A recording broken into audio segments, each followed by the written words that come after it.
छुप गए सारे नजारे, ओए क्या बात हो गई। छुप गए सारे नजारे, ओए क्या बात हो गई। मैंने मैया सजाई, सारी रात हो गई। मैंने मैया सजाई, सारी रात हो गई।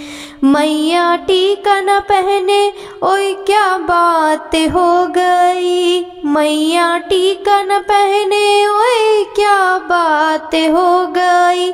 मैंने बिंदिया लगाई, बरसात हो गई। छुप गए सारे नजारे, ओए क्या बात हो गई। मैंने मैया सजाई, सारी रात हो गई। मैया हरवाना पहने, ओए क्या बात हो गई। मैया हरवाना पहने, ओए क्या बात हो गई। मैंने माला पहनाई, बरसात हो गई। मैंने मैया सजाई, सारी रात हो गई। मैया कंगना न पहने, ओए क्या बात हो गई। मैया कंगना न पहने, ओए क्या बात हो गई। मैंने माला पहनाई, बरसात हो गई। मैंने माला पहनाई, बरसात हो गई। मैंने मैया सजाई, सारी रात हो गई। मैया पायल न पहने, ओए क्या बात हो गई। मैया पायल न पहने, ओए क्या बात हो गई। मैंने महावर लगाई, बरसात हो गई। मैंने महावर लगाई, बरसात हो गई। छुप गए सारे नजारे, ओए क्या बात हो गई। मैंने मैया सजाई, सारी रात हो गई। प्रेम से बोलिए माता रानी की जय, माँ भुवनेश्वरी की जय। या देवी सर्वभूतेषु माँ भुवनेश्वरी रूपेण संस्थिता। नमस्तस्यै नमस्तस्यै नमस्तस्यै नमो नमः। सभी भक्तों को सादर प्रणाम। आप सभी भक्तों का दिन शुभ एवं मंगलमय हो। माँ भुवनेश्वरी की कृपा सदा सर्वदा आप सभी के जीवन पर बनी रहे। प्रिय भक्त जनों, आज माघ मास गुप्त नवरात्रि का चौथा दिन है। दिनांक है 2 फरवरी 2025, दिन रविवार। माघ मास गुप्त नवरात्रि के चतुर्थ दिवस में माँ भुवनेश्वरी की पूजा करने का विधान है। तो प्रिय भक्तों, आइए आज के इस वीडियो में आप रसपान करेंगे माँ भुवनेश्वरी की संपूर्ण कथा, साथ ही माँ भुवनेश्वरी का चालीसा एवं आरती भी रसपान करेंगे। माँ भुवनेश्वरी आदि शक्ति की 10 महाविद्याओं में से एक है और संपूर्ण ब्रह्मांड की सृजन, पालन और संहार की अधिष्ठात्री देवी मानी जाती हैं। वे ब्रह्मांड की रचना करने वाली ऊर्जा का प्रतिनिधित्व करती हैं और उन्हें ब्रह्मांड की अधीश्वरी कहा जाता है। उनकी कथाएं पुराणों और तांत्रिक ग्रंथों में मिलती हैं, जिनमें उनके उत्पत्ति, महिमा और भक्तों की रक्षा करने की कहानियां सम्मिलित हैं। भक्तों, माँ भुवनेश्वरी की उत्पत्ति की कथा। एक समय की बात है जब ब्रह्मांड में घोर अंधकार था और चारों ओर केवल शून्यता व्याप्त थी। तब आदि शक्ति ने स्वयं को एक दिव्य तेज के रूप में प्रकट किया और ब्रह्मा, विष्णु और महेश को दर्शन दिए। उन्होंने कहा कि वे ही संपूर्ण सृष्टि की जननी हैं और उन्हीं के द्वारा सृष्टि की रचना होगी। ब्रह्मा जी ने उनसे प्रार्थना की कि वे सृष्टि निर्माण के लिए मार्ग दिखाएं। तब माँ भुवनेश्वरी ने अपनी दिव्य शक्ति से ब्रह्मांड की रचना का बीज बोया और ब्रह्मा को सृजन का कार्य सौंपा। इस तरह माँ भुवनेश्वरी को सृष्टि की आधारशिला माना जाता है। माँ भुवनेश्वरी और दानवों का संहार की कथा। एक बार असुरों ने धरती, स्वर्ग और पाताल लोक में आतंक मचा दिया। वे देवताओं को पराजित कर इंद्रलोक पर अधिकार करने लगे। इस स्थिति में सभी देवता ब्रह्मा, विष्णु और महेश के पास पहुंचे और उनसे सहायता मांगी। तब त्रिदेवों ने मां भुवनेश्वरी की स्तुति की और उनसे सहायता मांगी।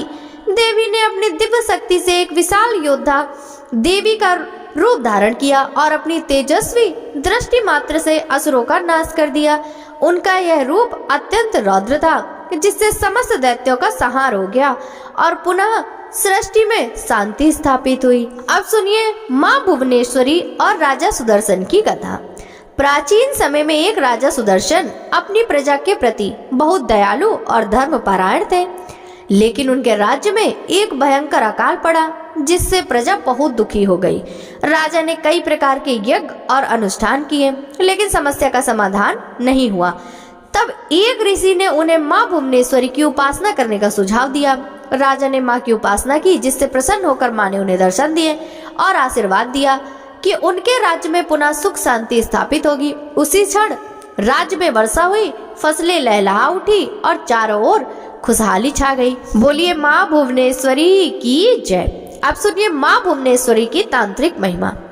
तंत्र ग्रंथों में मां भुवनेश्वरी को महान तांत्रिक देवी बताया गया है। उनकी उपासना से साधक को दिव्य शक्तियां प्राप्त होती है और उसके सभी कष्ट दूर हो जाते हैं। ऐसा कहा जाता है कि जो साधक नियमित रूप से मां भुवनेश्वरी के बीज मंत्र ओम भुवनेश्वरी नमः का जाप करता है, उसे अद्भुत सिद्धियां प्राप्त होती हैं और जीवन के सभी कष्टों से मुक्ति मिलती है। प्रिय भक्तों, वैसे तो मां भुवनेश्वरी की पूजा का विशेष दिन शुक्रवार और पूर्णिमा का होता है। खासकर इन 2 दिनों में पूजन अवश्य करें। पूजन सामग्री में लाल पुष्प, लाल वस्त्र, धूप, दीप और नैवेद्य जरूर इस्तेमाल करें। मां भुवनेश्वरी की उपासना करने से ऐश्वर्य, समृद्धि, आत्मबल और आध्यात्मिक उन्नति प्राप्त होती है। मां भुवनेश्वरी संपूर्ण ब्रह्मांड की शक्ति है। वे अपने भक्तों को हर प्रकार की बाधाओं से बचाती है। उनकी उपासना से मनोकामनाएं पूर्ण होती है और जीवन में सुख शांति बनी रहती है। उनके विभिन्न रूपों और कथाओं से हमें यह सीख मिलती है कि जब भी संसार में अधर्म बढ़ता है, मां भुवनेश्वरी अपने भक्तों की रक्षा के लिए प्रकट होती है। प्रेम से बोलिए जय मां भुवनेश्वरी। जय मां भुवनेश्वरी। 10 महाविद्याओं में चतुर्थ महाविद्या भुवनेश्वरी देवी को माना जाता है। माता सती के 10 रूपों में भुवनेश्वरी देवी को चौथा रूप माना गया है, जिसे उन्होंने शिव जी को अपनी महत्ता दिखाने के लिए प्रकट किया था। बहुत से भक्तों के लिए माता भुवनेश्वरी रहस्य बनकर रह गई हैं। भुवनेश्वरी माता की कथा बहुत ही रोचक है, जो भगवान शिव व उनकी प्रथम पत्नी माता सती से जुड़ी हुई है। हालांकि उनकी दूसरी पत्नी माता पार्वती मां सती का ही पुनर्जन्म मानी जाती हैं। भुवनेश्वरी महाविद्या की कहानी के अनुसार एक बार माता सती के पिता राजा दक्ष ने विशाल यज्ञ का आयोजन करवाया था। चूंकि राजा दक्ष भगवान शिव से द्वेष भावना रखते थे और अपनी पुत्री सती के द्वारा उनसे विवाह किए जाने के कारण क्षुब्ध थे, इसीलिए उन्होंने दोनों को इस यज्ञ में नहीं बुलाया। भगवान शिव इस बारे में जानते थे, लेकिन माता सती इस बात से अनभिज्ञ थी। यज्ञ से पहले जब माता सती ने आकाश मार्ग से सभी देवी देवताओं एवं ऋषियों मुनियों को उस ओर जाते देखा, तो अपने पति से इसका कारण पूछा। भगवान शिव ने माता सती को सब सत्य बता दिया और निमंत्रण न होने की बात कही। तब माता सती ने भगवान शिव से कहा कि एक पुत्री को अपने पिता के यज्ञ में जाने के लिए निमंत्रण की आवश्यकता नहीं होती। माता सती अकेले ही यज्ञ में जाना चाहती थी, इसलिए उन्होंने अपने पति शिव से अनुमति मांगी, किंतु उन्होंने मना कर दिया। माता सती के बार बार आग्रह करने पर भी शिव नहीं माने, तो माता सती को क्रोध आ गया और उन्होंने शिव को अपनी महत्ता दिखाने का निर्णय लिया। तब माता सती ने भगवान शिव को अपने 10 रूपों के दर्शन दिए, जिसमें से चौथी माँ भुवनेश्वरी हैं। जब माता सती भगवान शिव को अपनी सत्ता दिखाने के लिए अपने विभिन्न रूप प्रकट कर रही थीं, तब उनमें से चौथे रूप में माता भुवनेश्वरी निकली, जिनका रूप लगभग माता रानी के तीसरे स्वरूप षोडशी के समान था। पहले 3 माता रानी के काली कुल में आते हैं, जबकि अन्य 7 रूप श्रीकुल में इस प्रकार माता भुवनेश्वरी श्रीकुल की प्रथम माता कहलाई। माता भुवनेश्वरी एक सिंहासन पर विराजमान है। उनका वर्ण उगते हुए सूर्य के समान सुनहरा है, जिसमें से सूर्य के समान ही तेज निकलता है। अर्थात माता भुवनेश्वरी में कई सूर्यों की शक्ति निहित है। इनके सिर पर मुकुट है, जिस पर चंद्रमा सुसज्जित है। वह केस खुले हुए हैं। माता रानी ने लाल व पीले रंग के वस्त्र, कई तरह के आभूषण पहने हुए हैं। भगवान शिव की ही भांति माता भुवनेश्वरी देवी के भी 3 नेत्र हैं। इनके 4 हाथ हैं, जिसमें से 2 में से अंकुश व फंदा पड़ा हुआ है, जबकि अन्य 2 हाथ वरदान व अभय मुद्रा में हैं। माता रानी का यह रूप शांत मुद्रा में है, जो अपने भक्तों को एकटक देखता रहता है। माता भुवनेश्वरी की पूजा करने से भक्तों को पुत्र प्राप्ति की कामना पूरी होती है। जिन भक्तों को संतान प्राप्ति की इच्छा है, वे मुख्य रूप से माता रानी के इस रूप की पूजा करते हैं। भुवनेश्वरी देवी की पूजा करने से भक्तों को आत्मिक ज्ञान व चित्त शांति का अनुभव होता है। माँ भुवनेश्वरी हमें जीवन के 5 तत्वों का मूल समझाती हैं तथा ब्रह्मांड में हमारा क्या महत्व है, इसके बारे में भी जागृत करती हैं।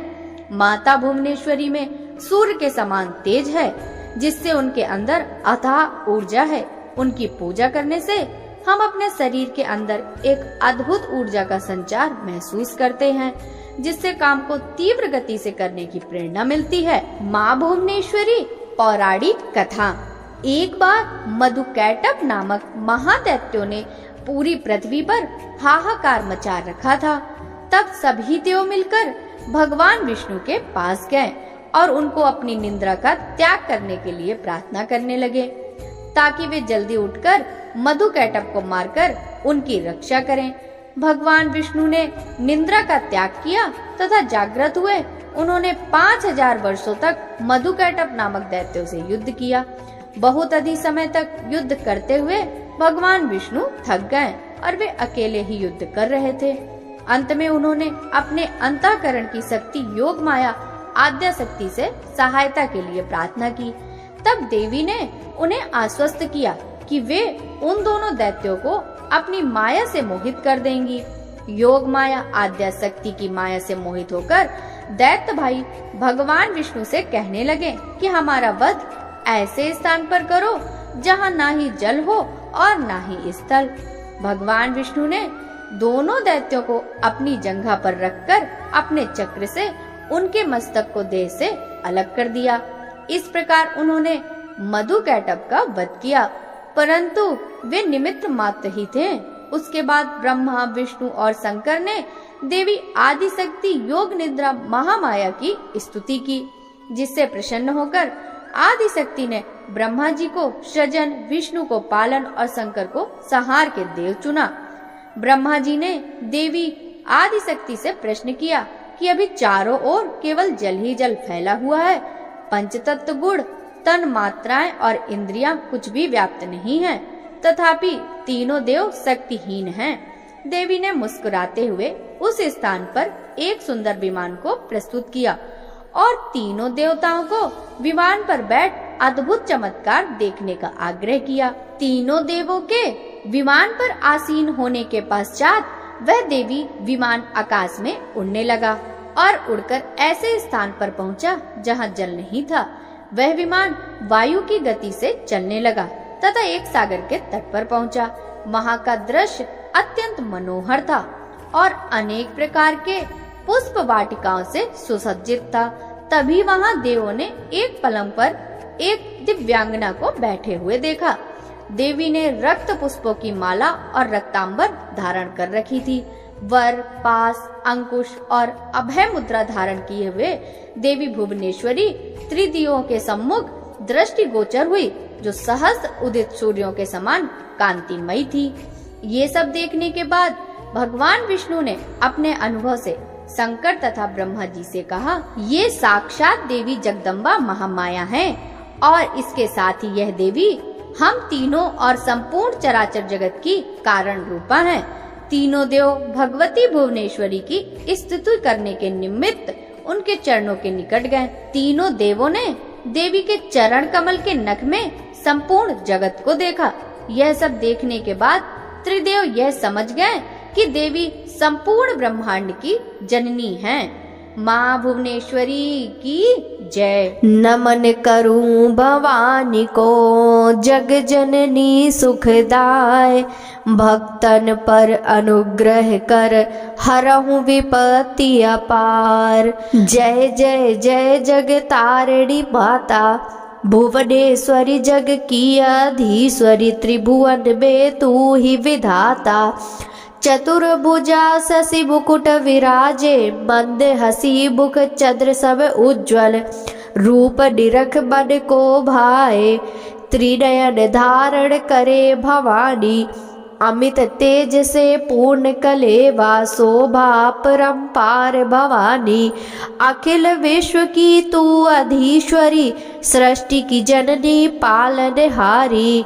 विनाशिनी जय माँ महाकाली, सिंह सवार भवानी भवानी। मद मर्दन करुणा की गंगा, दुख हरो कृपा करुणा। लाल वस्त्र तन शोभित भारी, सिर पर मुकुट गले में माला, भक्तन की हितकारी।